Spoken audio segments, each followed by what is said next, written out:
Bienvenue au podcast Corporalité, les exploratrices du corps en mouvement. C'est une série d'entretiens sur le corps. Je suis Yael Pancos, exploratrice moi-même et curieuse du mouvement et des pratiques corporelles. J'ai plusieurs casquettes, dont celle de formatrice en pilates, danseuse improvisatrice, praticienne de shiatsu. Tout au long de mon parcours, j'ai découvert de nombreuses personnes inspirantes sur mon chemin. Et j'aimerais partager ces découvertes avec vous.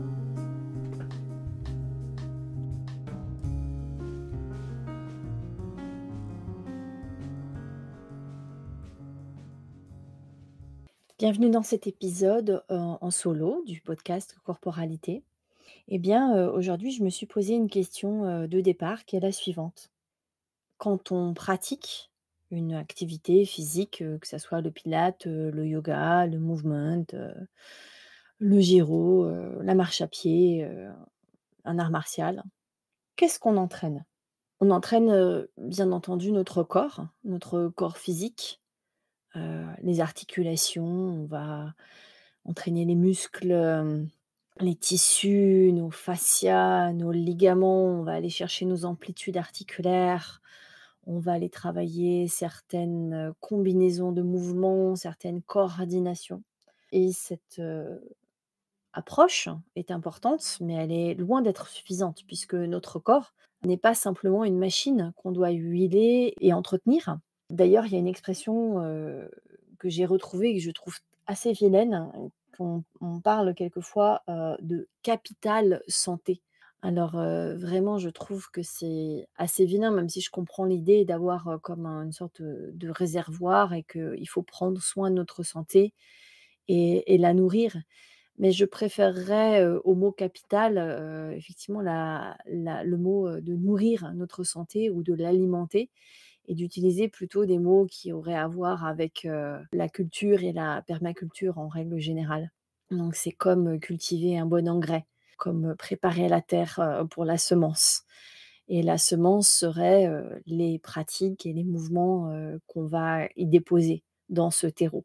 Et d'ailleurs, la médecine chinoise nous parle de ça, elle nous parle de terrain. Quand on parle de notre santé, on parle d'un terrain qu'on va, venir travailler pour pouvoir, l'améliorer et pour pouvoir le rendre, fertile, hein, l'idée d'avoir un terrain fertile, voilà. Bien sûr, on va pratiquer des mouvements, on va pratiquer des enchaînements de mouvements et puis on va y porter une certaine attention. Avec notre attention, on va y porter une certaine présence.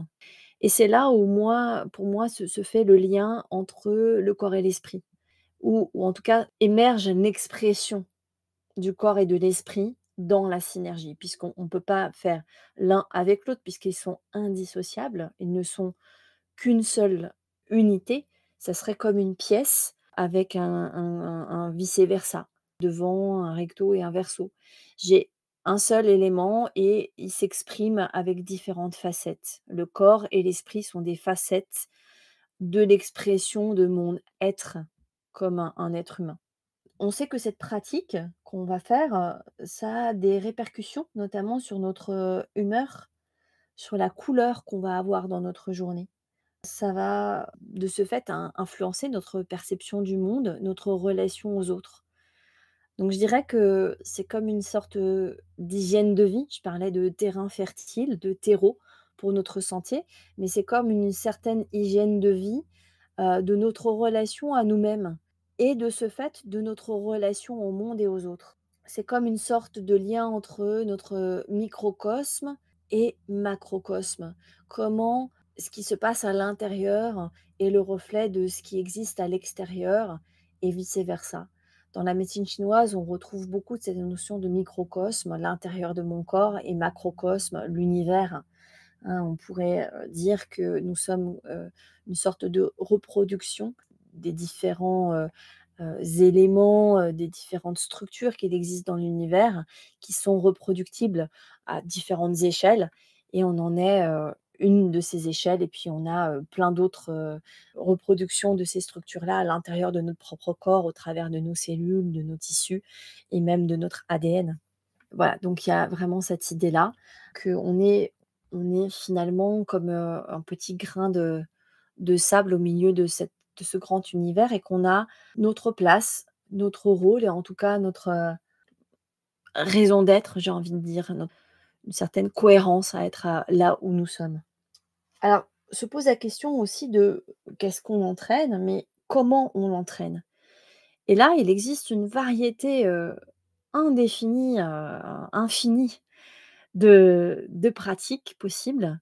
On a des affinités avec certaines pratiques. Moi, je pratique depuis longtemps la danse, les pratiques plutôt somatiques, plutôt interoceptives, qui me mettent plutôt vers l'intérieur. Mais c'est intéressant d'avoir une sorte d'équilibre, de balance avec des pratiques aussi plus vers l'extérieur, des pratiques à plusieurs. Je pense au sport, collectif, au sport, de combat, aux arts martiaux, au sport, voilà, qui est en extérieur, en intérieur. Donc il y a toute une palette de pratiques, qui nous permettent d'avoir des interactions très variées et qui vont nous permettre de polir un petit peu toutes ces différentes facettes qui existent dans notre corps. Parce que si j'utilise tout le temps la même pratique et le même type de pratique, eh bien je vais avoir, comme des sortes de manques, de zones grises, d'angles morts dans certaines compétences et dans certaines qualités corporelles. Donc, on peut se poser la question de la variabilité, de quel type de pratique, quelle variété de pratiques j'incorpore dans mes disciplines, dans mon quotidien. Et ça peut être des pratiques sportives, mais aussi des pratiques, d'ordre social, enfin, faire le jardin, aller marcher, aller au bal, faire toutes sortes de choses comme ça, font partie aussi des pratiques physiques qui sont très importantes. Ce n'est pas juste se dire: «Ah, j'ai enfilé mon legging, je vais faire du sport». Hein, il existe plein d'autres façons de se mettre en mouvement dans notre vie quotidienne. Voilà, donc je trouve que c'est, important, assez essentiel de se poser cette question, comment je me mets en mouvement, dans ma vie? Et j'aurais envie de finir par une très courte citation de, Éric Barret dans son livre «De l'abandon», qui est vraiment une perle. Je vous conseille vivement, Éric Barret qui a été enseignant, de yoga, du Cachemire et qui est un très grand penseur. Et voilà, si vous êtes intéressé par le mouvement, par la méditation et par les réflexions autour, de ces sujets-là, je vous conseille vivement ce livre. Donc il nous dit: «Ce dont vous avez besoin est toujours disponible près de vous. Les techniques qui participent de cette recherche ne résonnent que pour celui qui vit cette intimité avec le moment présent». Merci d'avoir écouté cet épisode. Si tu as aimé, partage-le avec ta communauté et laisse un like ou un commentaire sur ta plateforme d'écoute. Cela m'aidera à rendre le podcast plus visible. Merci à Philippe Paden-Powell d'avoir si généreusement composé la musique originale de cette émission. La musique rythme nos vies et apporte de la joie au cœur. Avoir une musique qui me ressemble pour accompagner votre écoute est un vrai cadeau.